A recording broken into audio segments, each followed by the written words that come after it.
Hello students and welcome back again in this video. Well, we have done the one video from the lesson secularism and we have discussed the meaning of secularism and need for secularism and what is the actual Indian secularism is. And now in this video we'll try to cover this whole lesson along with the important facts and the question answers. Alright, so let's start. Our country prevents the above mentioned domination in the following ways. इस तरह से हमारी country में जो है domination को रोकने के लिए क्या क्या स्टेप उठाए गए हैं वो इनमें हम डिस्कस करेंगे. India has adopted a strategy of separating religion from the state. It does not support any or one religion. India ने क्या किया है, सेपरेट किया है रिलीजन को स्टेट से. यानी जितनी भी पॉलिसीज़ हमारी होंगी हमारी कंट्री स्टेट लेवल पे या नेशनल लेवल पे, उन सभी पॉलिसीज़ को हम उन पॉलिसीज़ में किसी एक स्पेसिफिक रिलीजन को टारगेट ना करते हुए एक कंप्लीट हम नेशन के लिए पॉलिसीज़ बनाएंगे जिसमें सभी के सभी रिलीजन के लोगों को, कम्युनिटी के लोगों को इक्वल प्रेफरेंस और इम्पोर्टेंस दी जाएगी. We cannot celebrate any religious festival in government school premises. There is a public holiday for each important religious festival so that we can celebrate it at home. सभी को पता है schools में आप लोग पढ़ रहे हैं तो we all know that we don't celebrate any specific festival related to specific religion. तो उसके लिए हमें नेशनल हॉलीडे मिलता है तो हम घर में ही उसे सेलिब्रेट करते हैं. कोई स्पेसिफिक रिलीजियस फेस्टिवल को हम जो है स्कूल में सेलिब्रेट नहीं करते हैं. India also adopts a strategy of non interference with religious practices in order to respect the sentiments of the all religion. हमारी कंट्री में क्या होता है, किसी भी रिलीजियस प्रैक्टिस में, रिलीजियस गैदरिंग में, प्रैक्टिस में कोई इंटरफेरेंस नहीं होता है गवर्नमेंट का किसी भी तरह से, ताकि किसी भी माइनॉरिटी कहें या फिर कोई स्पेसिफिक रिलीजियस कम्युनिटी के लोगों की भावनाओं को ठेस ना पहुँचे, उनके सेंटिमेंट्स हर्ट ना हो. And the state makes certain exceptions in the law for particular region communities. For example, as per the law in Delhi, wearing a helmet is essential for the person driving two-wheelers, but the Sikhs have been exempted for this law. Sikh community के जो लोग हैं उनको helmet पहनना two wheelers पे compulsory नहीं है, क्योंकि टर्बन वो लोग पहनते हैं तो इसलिए हेलमेट पहनना उनके लिए कंपलसरी नहीं है. तो ये क्या हुआ, हमने एक स्पेसिफिक कम्युनिटी के लोगों को, रिलीजन के लोगों के लिए एक स्पेसिफिक प्रोविज़न किया ताकि उनके सेंटिमेंट्स हर्ट ना हो. इसी तरह से आगे देखते हैं. So the government can not force the Sikhs to wear helmet. तो गवर्नमेंट फोर्स नहीं कर सकती है सिख कम्युनिटी के लोगों को कि वो हेलमेट पहने. The state adopts a strategy of intervention in order to prevent the domination mentioned earlier. तो स्टेट ये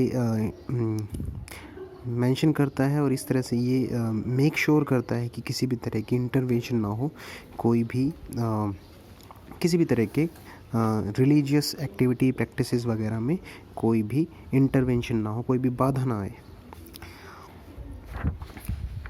for example, untouchability in which member of a religion upper caste Hindus dominate their members of the some religion, some lower caste Hindus.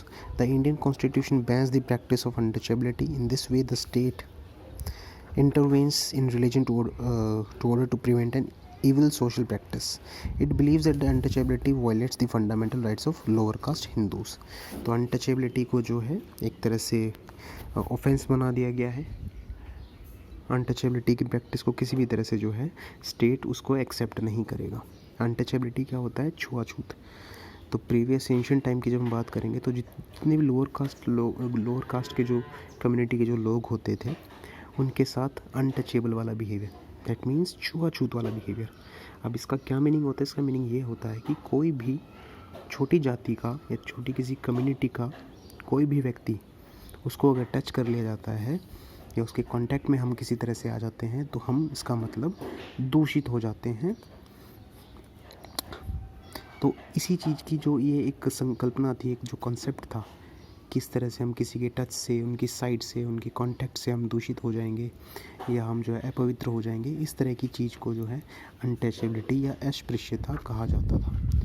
तो हमारे fundamental right हैं, right to equality, जिसका part है article 17।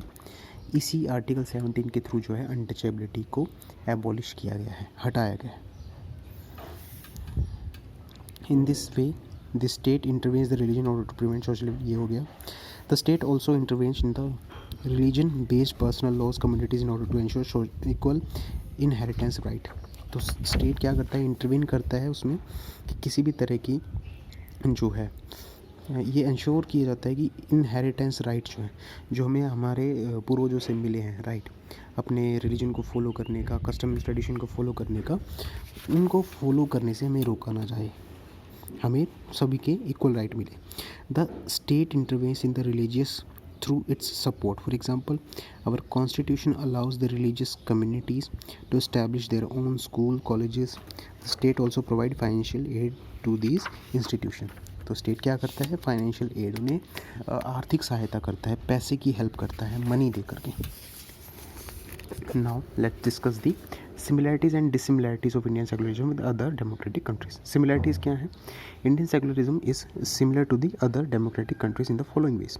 Some of the above mentioned objectives regarding secularism are similar in other countries as well as have been included in the constitution of the other democratic countries. तो other democratic countries के constitution में भी इसी तरह से वही provision किए गए हैं जो हमारे कॉन्स्टिट्यूशन में प्रोविज़न किए गए हैं सेकुलरिज्म को लेकर के। According to the First Amendment of the US Constitution, the legislature cannot declare any religion as the official religion. तो यूएस में भी उनके पहले कॉन्स्टिट्यूशनल अमेंडमेंट में ये चीज़ कही गई है कि लेजिस्लेचर जो है उनका, वो किसी भी एक रिलीजन को ऑफिशियल रिलीजन डिक्लेयर नहीं करेगा। That's it. It can not give preference to one religion as we know the same in this case in India. Here also neither the state nor the religion can interfere in the affairs of the one another. हर किसी को किसी दूसरे religion या community के rights में या उनके सोशल प्रैक्टिसेस में, वैल्यूज़ में, बिलीव्स में किसी को इंटरफेयर करने का कोई राइट नहीं है। अब देख लेते हैं डिसिमिलरिटीज़, क्या क्या अलग चीज़ें हैं या यूनिकनेस कहें। Indian secularism differs from the democratic country in the world in the following ways. किस तरह से करता है अभी देखिए। Indian secularism can intervene in religious affairs in case of untouchability, but there is a strict separation between religion and the state in America and secularism. India में जो है सेकुलरिज्म की जब बात आती है तो स्टेट इस तरह के रिलीजियस अफेयर्स में इंटरफेयर कर सकता है। किस वे में करेगा? जब अगर किसी भी एक स्पेसिफिक रिलीजन के लोगों के साथ कुछ गलत हो रहा है तो। जबकि अमेरिका में ऐसा नहीं होता। In Indian secularism any interference in religion by the state has to be based on the ideals laid out the constitution. तो उनके लिए आइडल क्या होगा? उनका कॉन्स्टिट्यूशन। जैसे उनके कॉन्स्टिट्यूशन में बात कही गई है अमेरिका के में, वही चीज़ वो लोग फॉलो करते हैं। Thus we find the India is a secular state. It works in various ways to prevent religious domination by one any community towards the other. तो इंडिया की जब बात करते हैं तो हम एक सेकुलर स्टेट हैं, एक धर्मनिरपेक्ष राष्ट्र हैं, जिसमें क्या होता है कि किसी भी धर्म के लोग किसी अन्य दूसरे धर्म के लोगों पे अपना डोमिनेशन या प्रभुत्व नहीं बना सकते हैं। सभी को इक्वल राइट्स मिलेंगे। Our constitution guarantees fundamental rights that are based on this secular principle. हमारे फंडामेंटल राइट जो है सेकुलरिज्म पर बेस्ड है। तो राइट टू इक्वालिटी